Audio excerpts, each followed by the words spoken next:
it's Make Money Inc. here. So I was about to start part two of the Asian meal idea with just the turnip and just the squash. This is whatever this is, some sort of pumpkin squash gourd. They're called a gourd. I don't know what a gourd is exactly, but it's some sort of root vegetable. So that was one of the ingredients.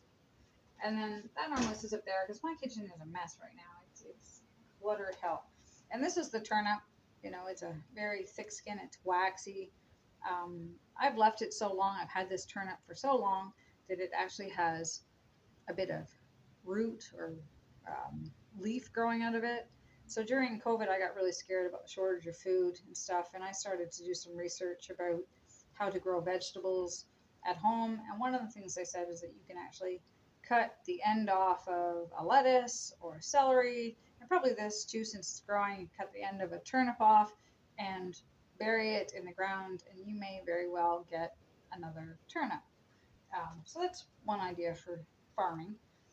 However, I did learn too that certain brands of potato, for example, will put some sort of ingredient or finish on it. I don't know what it is, but it'll make it so that you can't actually replicate it in your own garden, which makes sense. People steal people's ideas and make a ton more cash on it. But as far as saving the planet and, doing more for ourselves and depending less on people that whose resources are running slim and, the pressure is on, maybe we should start producing more of our own things instead of, constantly running to the grocery store or, you know, constantly running to our mothers or constantly running to our fathers or anyway, just an idea that, maybe I'll cut this off and plant it and see what happens since I don't know if you can see that. It's already growing a tiny bit of greenery, a leaf of some description. So that's it. So then I got, baked a potato earlier. I got it from the food bank. That's a baking potato. It's dark skinned. Probably supposed to wash it, though I've been trying not to do that because I think instead of vaccines, we should probably be exposing ourselves to a small amount of everyday contaminants. I did hear that with a vegetarian diet, the only thing you really can't get from a vegetarian diet um, that meat gives you is vitamin B. I don't know if it's B12, but just vitamin B. And someone told me that if we ate dirty vegetables, it's actually the earth that the animals eat that gives them vitamin B, and that might explain why some children eat mud, you know. So I've been working my way into eating, somewhat dirty vegetables. Potatoes are growing in the ground, and then you dig them up. So they've got dirt on them. So I eat it with the skin. My mom told me that a lot of the nutrients are in the skin as opposed to the leafy part. So I can't show you one, but it's a potato. You can look for it in the store. This is called a baking potato. Some stores have them pre-wrapped in tinfoil.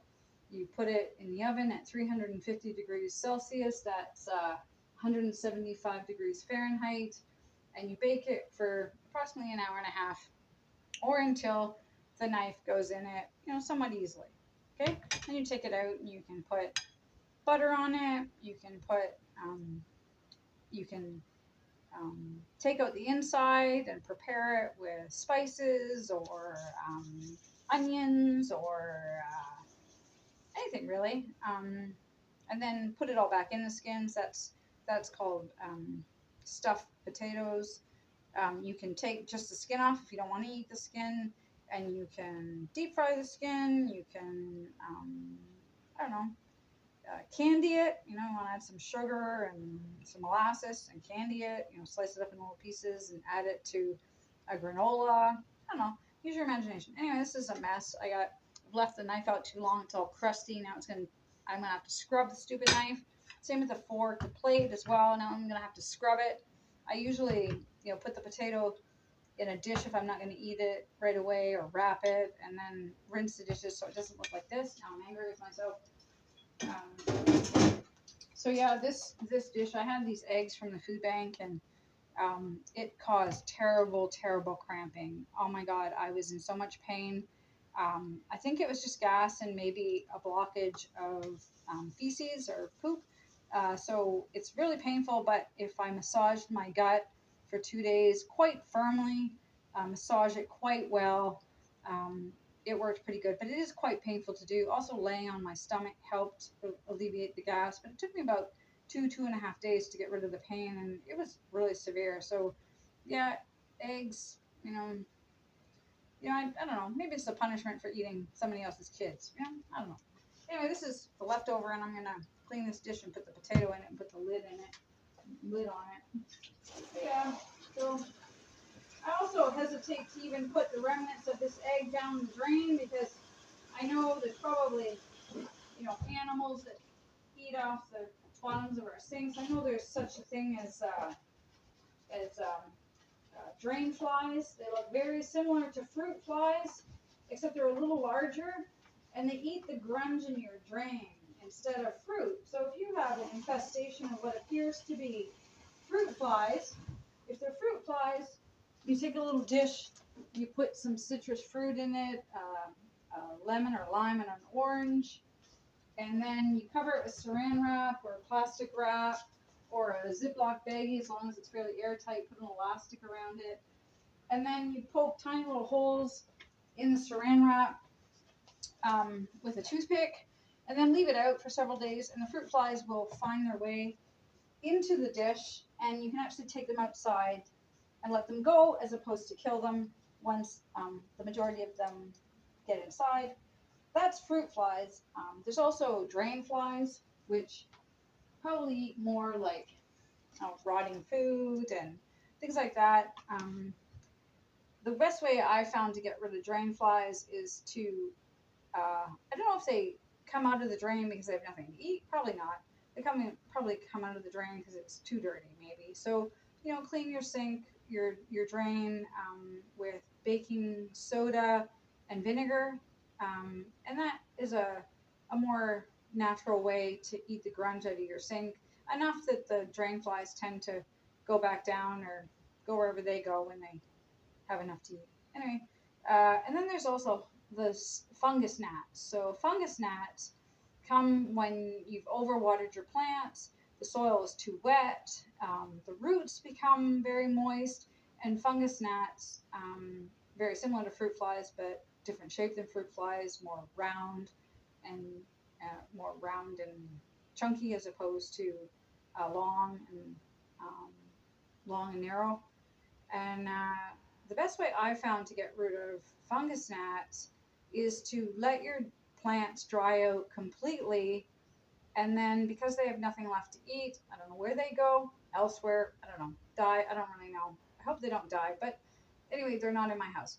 And so let your plants dry out completely until the gnats disappear, and then start to water your plants a little less frequently. I find that I had this horrible tendency to overwater plants that didn't need any water, such as cacti, and I had a tendency to underwater plants that needed a lot of care. So I don't know, that's really, I think it's an attachment disorder. I didn't really know how to consistently give care. So I tended to drift towards plants that could handle a little bit of a neglect, but not too much. So pothos. There's the pothos, Pothos.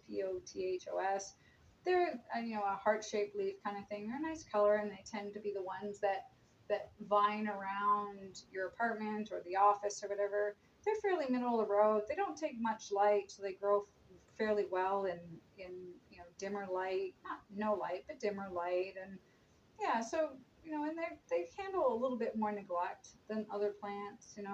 I would wait until the soil was semi-dry and then give it a cup of water depending on the size of the plant. And so yeah, so that's fungus gnats, drain flies, and fruit flies. And this is my potato in a margarine dish. Um, it's another type of margarine. And then I'm gonna find the lid. Where's the lid? Where's the lid? Let's see if I can find the lid here. I'm gonna wash it because I still haven't done my dishes. And I'm beginning to get a little annoyed with myself. but I'll have to be patient with myself because I'm trying to get this YouTube page on the go, and but that doesn't mean I get to neglect my other duties. So now it's in a, you lift the lid slightly and push down the center to push out any air. My mother taught me that, and it keeps it better. And I'll put that in the fridge, and then when I'm hungry or need a side to something, you know, if I've made something else, you know, let's say I have, I don't know, what else when I make a potato with?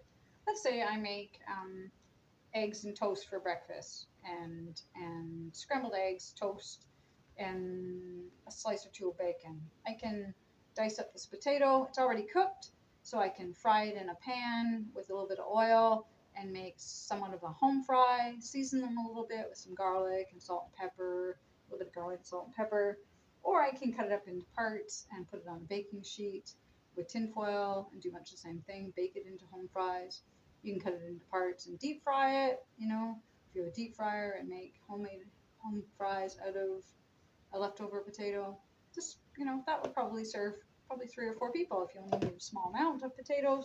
So that's a good idea for a leftover potato that probably no one is going to eat because it will dry out in the fridge. It's been sitting on the counter for 4 hours. You know, it's looking not too good. So my orange peel back in one place. This is leftover oil. My deep fryer, I used a different type of oil. I should warn you about this actually. Let me get the bottle.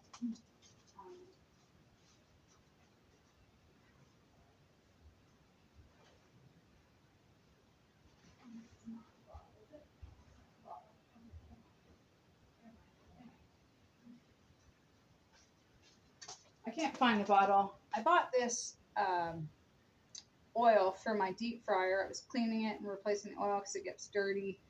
And I bought the oil, and at first I thought this is terrific oil. It doesn't seem to overcook anything. But the longer I had it, it started to heat up incredibly. And after a couple months in the deep fryer, it started to actually uh, foam over. Now, maybe it was too dirty, maybe, but it seemed to get hotter the longer I had it. And so I'm waiting to replace the oil, but it's fairly expensive to put new oil in a deep fryer and the amount of time you clean it and stuff. So what I did was I took just a regular oil, not an oil, but regular oil, but I took, what's this?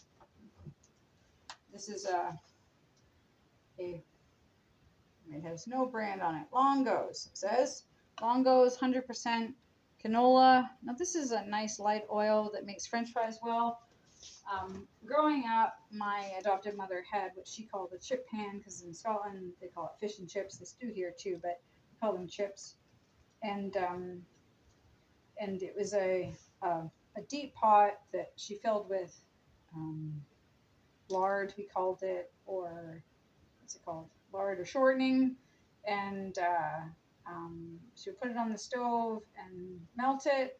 And then when it got hot enough, she'd test it with a French fry, like a cut up piece of potato, and test it. And she'd make her own French fries doing that. And that was pretty good. Not the safest way, not recommended for children. I tried to put the canola oil in a frying pan and do it that way. But if it gets on the element, it starts to fire, it starts to smoke. Um, yeah, I don't recommend it at all. If you're going to do deep frying at home, I highly recommend a deep fryer. I bought this one. It's a Betty Crocker at Giant Tiger. It was $50. It's got a lid, a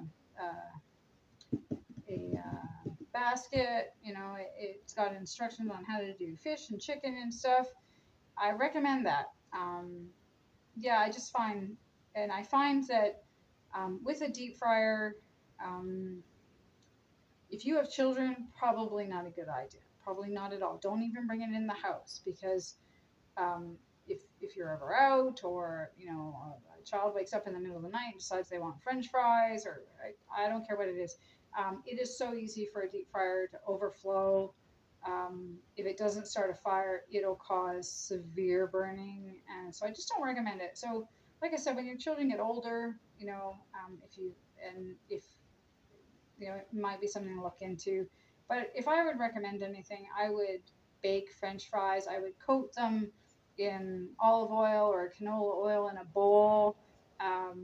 Put a little spice on them. Put them on a baking sheet with tin foil, and they'll crisp up nicely. They're not quite French fries, but they're a lot safer than a deep fryer. And then there's always, French fries that you can buy in the grocery store that are pre-cut and pre-made, and they don't work well in the deep fryer. I found. So they do better in the oven. And if they're not quite crispy enough, you can coat them probably in a canola or some light oil, and then cook them in the oven. They might end up a little bit crispier that way. But yeah, deep fryers are very dangerous. So hats off to the McDonald's girls and guys that work with them every day to make those delicious McDonald's French fries that we all love so much. So what else is this video about? I got my trusty water bottle. I've been finding the water in Guelph in my neighborhood. They clean the drains or something, the water system. And after that, it started to make me very sick. I started to get diarrhea from the tap water, and I've always drank tap water. I had a Brita, which for a while that was really good. A jug with a Brita filter, and I didn't replace the filter as often as it said it did, but I noticed that Brita filter kept it from getting that foul taste that sometimes a jug of water can have in the fridge. Having ice cold water in the fridge all the time was very helpful for health. We didn't have a lot of money, and if we bought pop, it was gone in a day. We bought juice, same thing, milk, whatever. But having water in the house was really helpful, and we both ended up drinking a lot of water because it was all we had, really. And we both really got used to it. So, and yeah, if for a special treat you put a little lemon or lime in it, but that can get annoying too because then someone's got to scoop it out of the glass. So just a glass of ice cold Brita water is always good. And I'm finding right now the water in Guelph is making me thirstier, and it seems to be there's some sort of pollutant in it that I don't like. And so I'm finding that if I do put a little lemon juice or lime juice in my water, it tends to take care of the thirst a little bit. So yeah, so that's sort of my solution if you're having trouble with your water being uh, not clean enough to the point that it's making you thirstier. So that's my solution for that. So my kitchen's not looking tidy. I'm going to take this frying pan away here. And I'm going to wipe down the counter, wipe down the cutting board that I kind of came up with. So what I've done with this, they were available at Dollarama. I don't know if they still have them, but some people probably have them lying around and didn't use them or didn't have enough of them. So they're squares. They come apart. Let's see if I can do this. I don't know. They come apart anyway. They slip together, and two of them I wired together on the side, and now I've got a nice L-shaped work board to put hot plates on if I need. It serves as a cutting board. It's not a perfect cutting board. I also find that it feeds the insects a bit. We've got to make sure the whole planet survives, even things that annoy us. So I don't clean underneath my stove very often because I find, insects will come out into the open when they don't have enough to eat. And so if you leave small areas in your house you know, um, where they can get something to eat but they're not coming out into your area, and it's not an infestation, so you don't drop a lot of things, but just some level of untidiness I think is should be welcome to, yes, feed some other critters. And I find if you're not nice to them, they will be not nice to you. So this cutting board has slats in it, and it gets dirty underneath, and I noticed there was a small flying insect that was going in between the cracks of my cutting board, and he must have eaten a little bit and then took off, And I think people that try to be kind to all levels of creation they really do reward you, and they really do see you as a friend, and they come to you when they're in trouble.